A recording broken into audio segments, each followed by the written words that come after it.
Hello guys, magandang araw. Thank God sa pang-araw-araw na blessings na nare-receive namin and welcome po muli sa panibagong yugto ng aming buhay. For today's video guys, samahan niyo po muna kami dito sa aming daily routine, sa aming gawain dito sa bahay at sa labas na rin, daily activity namin sa araw-araw.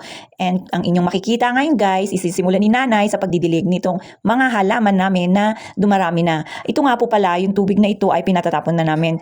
Pinatapon na namin kay nanay, gawa ng pinamamahayan siya ng mga lamok. Alam niyo naman kung saan nanggagaling yung lamok, di ba guys? So napansin ko nga po, ayan, na medyo marumi na siya. Kaya sabi ko kay nanay, ipapa, buhos ko na lang. Kaya lang, syempre nangihinayang pa rin kami. Kaya dinilig na namin. Sakto rin naman na kailangang diligan ito yung aming mga halaman dito sa labas. Medyo tuyo na nga po siya. And after nga po, ito po yung next day, ay meron kaming activity. Sinimulan po namin sa maagang activity at yan nga po yung aming pag-monitor ng aming health. Kasama po yan sa kapulisan na laking tulong rin naman po sa bawat miyembro ng PNP. At ayan nga guys, pagkatapos nga po ng aming activity, umuwi na rin po ako kaagad. At itong aming little boy guys, tingnan nyo nga yung mga attire niya, talagang marunong na rin. Ito nga po, nakatitig siya at talagang tahimik sa seryoso pa na pinapanood nila ni Nana yan. Ganyan lang yan siya guys, talagang makukuha mo yung loob pagka meron siyang pinapanood sa TV or sa cellphone. At ito nga po guys, pakinggan nyo nga po kasi nawawala si nanay, kaya nga po panay ang sigaw namin dyan. At ewan na lang kung hindi pa kami narinig ni nanay dyan guys, talagang nagbanding pa kaming mag-ina.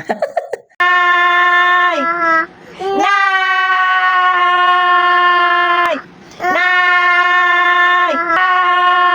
At ito nga po, gusto niya guys, ituloy-tuloy lang at ako napapagod na rin kaya medyo inawakan niya po yung aking bibig. So, ito nga po pala si nanay, maaga pa, nakatitig na dito sa labasan, dito sa may bintana namin kasi nga po kanina, paggising namin guys, umulan. Ang akala ko nga po, hindi na ako makakapasok kasi super aga pa nga yan. At saktong papasok na rin tayo, nagpiprepare na sana tayo dyan, biglang bumuhos ang ulan. Pero nga po, hindi naman siya kalakasan, kaya panay ang tingin-tingin ni nanay kung tutuloy daw po itong ulan. Pero ayun na nga, nakita niya na daan lang daw. At ito nga pong si Yaya, may enjoy na enjoy din dito sa aming loob sa kanyang pinapanood. At isa pa nga po pala, kaya ganyang kalikot yan kasi yan guys, ito na po siguro yung araw na makaka-ebs na siya. Alam nyo naman pagkabulinggit, diba? At ito nga po, dumiretso na rin ako dito sa kusina kasi si nanay guys, tamang nagluluto. At tamang kulitan lang guys, bago ako maligo at aalis na rin. Pero ito nga sabi ni nanay guys, hindi niya na raw kailangan magjowa. Abay, sabi niya, magiging masaya na rin daw siya kahit na walang jowa guys. Kaya doon ako natawa sa kanya pero hindi pa rin maiwasan yung pagtatawag-tawag ng kanyang mga chatmate guys. At ito nga po pagkatapos nga guys, tiningnan ko nga po, abay umiinit na guys, yun napapalabas na yung araw. Kasi sakto naman po yan na nakabihis na rin ako at tinitingnan-tingnan ko nga po kung tutuloy yung ulan. Pero yan na nga po unti-unti nang lumalabas ang ating haring araw at ready na rin po akong pumasok dahil medyo malapit na rin po mag 8 o'clock guys. Kailangan ko nang lumabas habang si nanay at si Yayam inandun sa taas habang wala pa, hindi pa ako nararamdaman ng aming little boy na aalis. So, ayan, ang gagawin ko na lang guys, ako na lang mismo yung magsasara ng gate para hindi na maghahabol ang aming little boy kasi before po ako umalis niyan, pagka naramdaman niya, malamang i-joyride ko pa siya. At dahil nga po maliliit na ako, idediretso na ako guys, ako na lang ang maglalak nitong gate.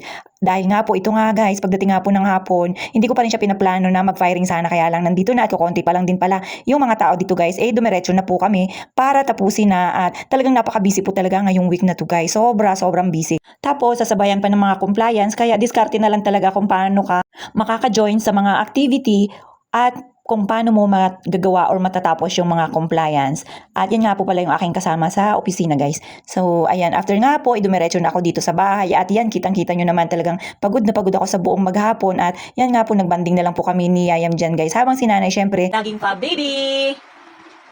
Hello! Hello muna kayo! Hello! Hello na! Guys, hindi siya nahihiya. Ay, nahihiya pala siya, guys. Guys, nahihiya siya, guys, sa inyo. Guys, nahihiya si Yayam, guys. Ayaw niya makita yung mukha niya.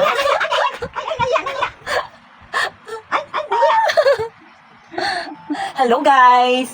Hello, guys. Hello guys! Gadi din naman. Malungkot kami ngayon guys. Wala kaming ulam. Pahinga ng ulam dyan. Ganito, kalupit magdede ito si Yayam, guys. Tingnan nyo nga. Tingnan nyo nga, guys, kung paano siya. Kung paano kakulit magdede lang. Magdede. Mga makulit, agoy, ubos. Nagatrumpo pa guys. Hindi kahali si mami niya. Gatrumpo pa. Naku, wala na. Malungkot kami guys, walang duwa.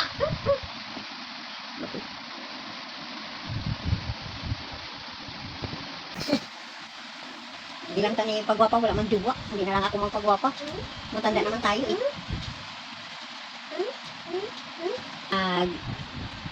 Patuloy ang buhay habang walang duwa. May duwa ay nako. Ito mga ulok sa inyo, guys.